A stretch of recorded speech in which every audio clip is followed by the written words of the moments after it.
What is good, YouTube? Quinn Wade come to y'all with that playoff prediction analysis.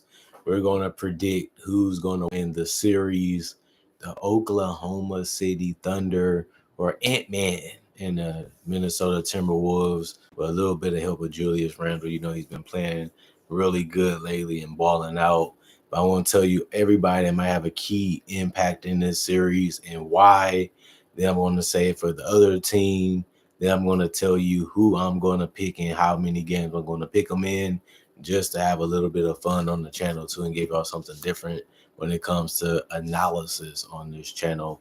Um, we're going to start with the team that has a better record and home court advantage, which is the Oklahoma City Thunder in this series, and they have it throughout the entire playoffs. For people that don't know, whoever has the number one seed in the NBA going into the playoffs because of the regular season has home court advantage in every single series. And that's something to be happy about when you have a crowd like the Thunder fans. We're going to talk about Shea, the person that looks like he's most likely going to get MVP. He's a guy that has really been lethal for the Thunder, being able to use his handles to get to mid range, to get to threes off the dribble, to go through screens, and always be a threat, and also able to get to the stop pop jumpers, to the free throw line, or to the basket for layups or dunks. He really plays with his defenders because they have to pick what they want to do and give up something because he's just that great of figuring out what he needs to do to put himself in positions that's successful. And I think that he's going to be the toughest problem for the Timberwolves, trying to find out who should be guarding them, how they need to guard him, and how they need to try to find a way to slow him down, which no team in the playoffs has been able to do because he's one of the great ones now because of his work ethic and his ability to defy what people think about him at this point because he knows the work he needs to put in to stay where he needs to be at in this league, which is at the top of the top. And Shea showed that beating the reigning best player in the world, Nikola Jokic, today.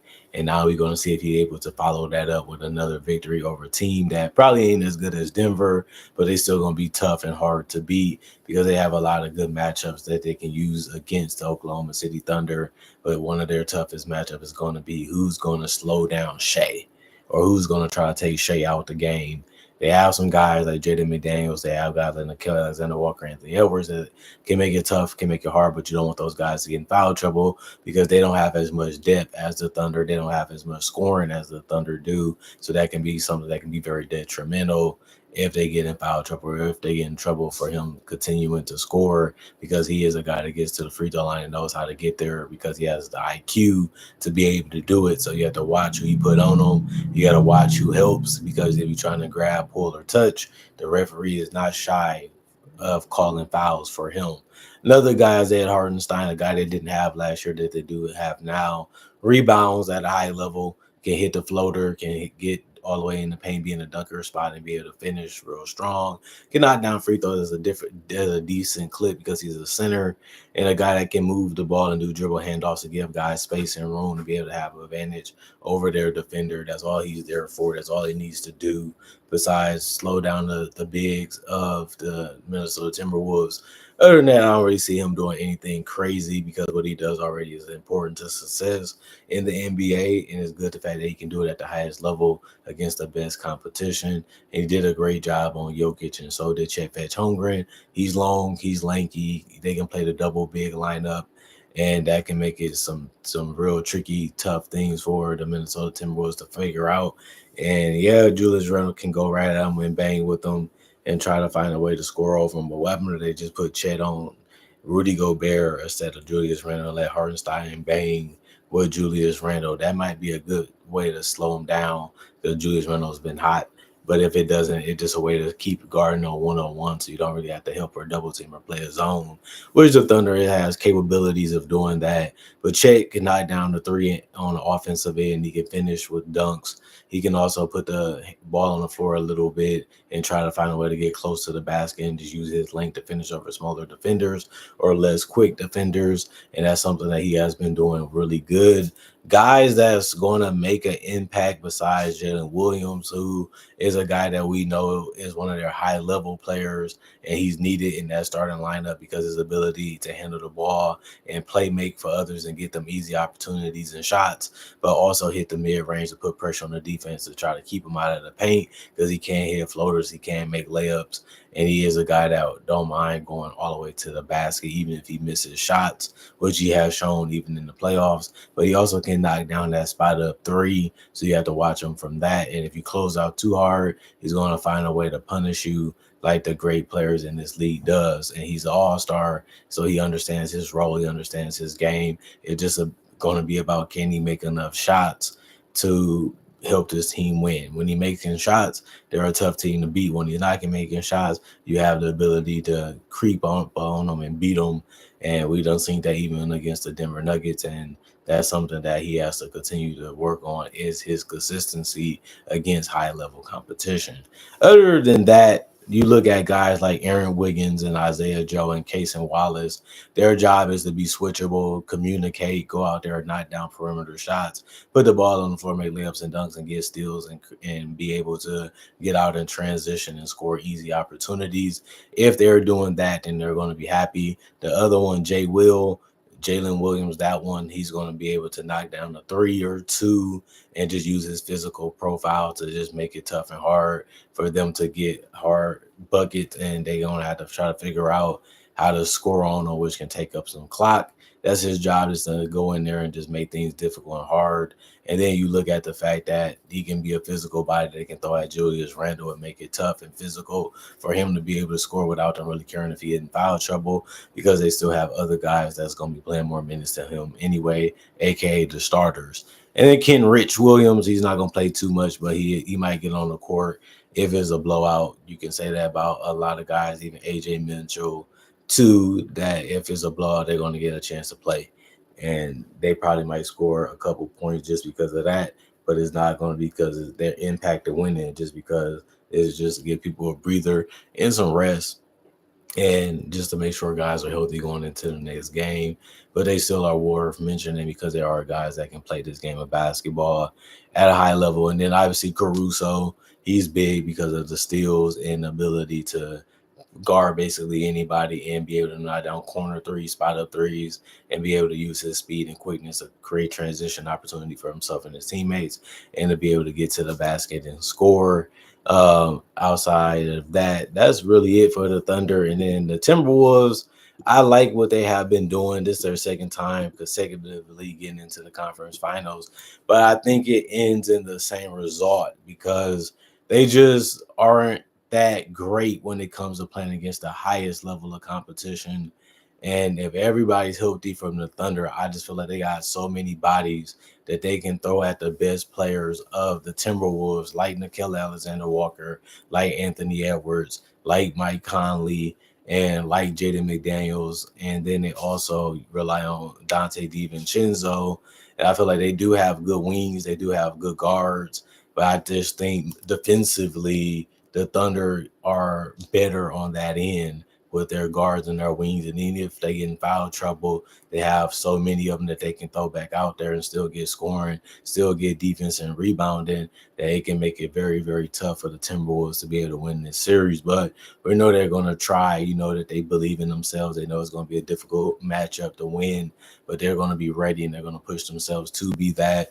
And that's why I would say Anthony Edwards, it starts with him. He hasn't had a dominant playoff run so far. He's been great, but he hasn't been dominant in the playoffs. And if he wants to be the team like the Thunder, who, if they're healthy throughout the entire series, are the better team, he's going to have to be that difference and winning and losing. Will he step up in the fourth quarter? Will he carry his team? Will he make the right play and trust his teammates? Will he end up, being big in clutch time and try to take over the game and lead his team when they don't have good things going or flowing for them? Those are going to be the questions for Anthony Edwards, that he's going to have to answer those things this series, and this is a legacy defining series because they are the underdogs, and most people have them losing this series. And Anthony Edwards feels like he's one of the best players in the world. He feel like he put a lot of work in. Now we're going to have an opportunity to see how good he really is against another guard that's making a name for himself in Shai Gilgeous-Alexander, and trying to find a way to get to his first finals two with the team that he's on and try to win the championship this year also. And then you look at guys like Nickeil Alexander-Walker, Dante DiVincenzo, and guys like Jaden McDaniels, just guys that can be spot up scorer that can also get to the rim and finish, and also the free throw line, just because they just that good at being able to score from the perimeter, that you have to guard them that way to try to take them off the perimeter, or just let them take some settling shots. And if they do, if they're making them, they're going to be tough to beat. If they're missing them, then that's transition opportunities for the Oklahoma City Thunder. Other than that, I think that they can defend and they can move the ball, and they can have guys like Conley and Anthony Edwards step up from three and from the perimeter. Then they're going to be tougher than the Thunder really want to have. But that's the purpose of the playoffs, to get the best competition and try to go out there and beat them. And I think the Thunder are going to be ready. And you can say the same thing about Julius Randle and Naz Reid. They're going to be strong. They're going to be physical. They're going to come at you and try to finish at you or try to get to the free throw line. But they're also going to make shots from mid-range. They're going to make shots from three. And they're going to try to bank in some shots. You just got to stay close to them, keep your hands up, and force them to finish over the top, or try to double team a little bit and make them give up the ball early. But we know Randall can hurt you with his passing. Randall can hurt you with your scoring. And Naz Reid can hit the three, or he can finish strong, or he can even just try to hit a floater also, or just make his free throws. So they're going to be tough. They're going to be hard to guard and contain. But like I said, you have Hartenstein, you have Chet, you have guys like Jalen Williams too that you can have out there that can try to be physical with them and make them earn every basket, even if it means giving up a couple fouls. That's what you need to do to be able to slow this team down. Other guys, Mike Conley and Rudy Gobert, just the veterans of the team, knowing their spots on the court, knowing where they should be, knowing when they're going to be looked at to score, just being ready to score when they have opportunities. We know that we know that Rudy Gobert has trouble finishing sometimes. We know he has bad hands, and we know he has the ability to cough up possessions when you get the ball and how he gets the ball, and seeing what he going to try to do too much, or is he going to try to keep it simple. And then obviously Mike Conley, he's just a good player for this team, keeps them at a good pace, keep them at a good position, keeps them believing. He's a guy that is a good leader. He can knock down the three, knock down the floater, get to the layup line, and also get to the free throw line. And he can also make the right decisions in the right play when he has the ball in his hands. And it takes a lot of pressure off Anthony Edwards to do those things sometimes. And that's why they wanted him on this team. And then Dante just got to keep his head up and try to make the right play. He doesn't need to just focus on scoring, even though you like the fact that he can. He needs to keep his head up and try to make the right pass, make the right finish, make the right three-point shot selection, and just get out and transition as fast as he can and get easy opportunities for this team to be able to stay in the game that's high-powered or offensively sometimes. And the Timberwolves can struggle sometimes offensively, while the Thunder don't really have that problem or situations like that much. But when it comes to breaking down the defense to be able to score, Anthony Edwards and Mike Conley going to have to do that. You can say Dr. DiVincenzo is going to have to do that, but you're also going to have to say Anthony Edwards is going to have to do it too. And it's going to be the same way for the Thunder, because Shai going to try to find ways to get his teammates involved. They're going to try to make the right play for Dort. Dort is going to be a three-point shooter. Joe going to be a three-point shooter. Williams is going to be a three-point shooter. Casey Wallace is going to be a three-point shooter. That's going to be trying to hit those shots in the corner at the top of the key. And obviously, Chet Holmgren going to try to do the same. So you have to watch how you help and how you double team, because both of these teams can really hurt you if you do it too fast or too quick, or you're not closing out the right way. They will get the ability to get to the foul line and knock down 3 free throws, and that's going to put you in some tough situations in this game. But I think if I had to pick a team that I feel like is going to win this series, is going to be the Thunder. I think the Thunder can beat them in 5. I just think they're a better offensive team. I think they have great matchups against Minnesota Timberwolves. I think their offense is better. I think Shea is just more of a more dominant, more aggressive player than Anthony Edwards is. And I think that that's something that Anthony Edwards needs to get in his DNA and get in his blood if he wants to lead his team to a title in the future. And I think Shea already has the mentality. He already has the style of play that works already. And I think that's the reason why he's in the conference finals, because his game aged well in the season and is aging well so far in the playoffs. And I just think that Shea role players step up more consistently than the Timberwolves do. And when the Timberwolves do step up, it's one game, then they kind of don't do it the next game. And then Julius Randle is going to have a really, really great series for them to even be in this game. And he can do that. We done seen it, but can he do it against the Thunder? That's going to be the biggest question. That's going to be something that we're going to find out in this series, and it's going to be interesting to see if he can. And you're going to say the same thing about Anthony Edwards. Will he get 25 to 30? Because that's what he's going to need to do if he's going to try to down the Thunder in this series. And then you look at the fact that is Gobert, is guys like Nas Reed and those guys going to really play at their highest capabilities, because this team is something that you can't play around with, even passing the ball, even trying to score in the weirdest way. They're going to use their quick hands and their athleticism to turn your disadvantages or the failed opportunities into opportunities for where they can score and put you behind and make you really struggle to get back in the game, because their defense is just that good. But the Timberwolves, we know they're a good defensive team. They just don't create as much opportunities as the Thunder can. And I feel like the Thunder beat the better competition to this point, proving how good they really are as a team. And I think that that's something that builds their confidence and build their stability as a team, knowing that what we're doing and what we've been practicing, what we've been working on has worked to this point. I think it's going to continue to work, because the way they play basketball is just so tough to beat, 4 times, and nobody has done it. We're going to see if somebody can do it. And the same thing for the Timberwolves. That's why you got this far, because you were just able to handle your business and be better than the team that's in front of you. And you're just able to go out there and prove it.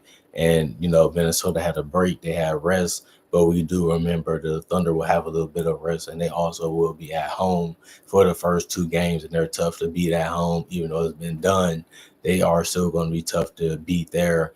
And the Wolves, like I said, they can be just a little discombobulated. They can be a little bit too stagnant, and the Thunder can just turn that into a 5 to 6 to 8 point lead, and that can end up helping them win this series, even if it's not by much, and even if it is by a lot. That just shows you that nobody was really that much better than the Thunder. It's just the Thunder just play that good as a team.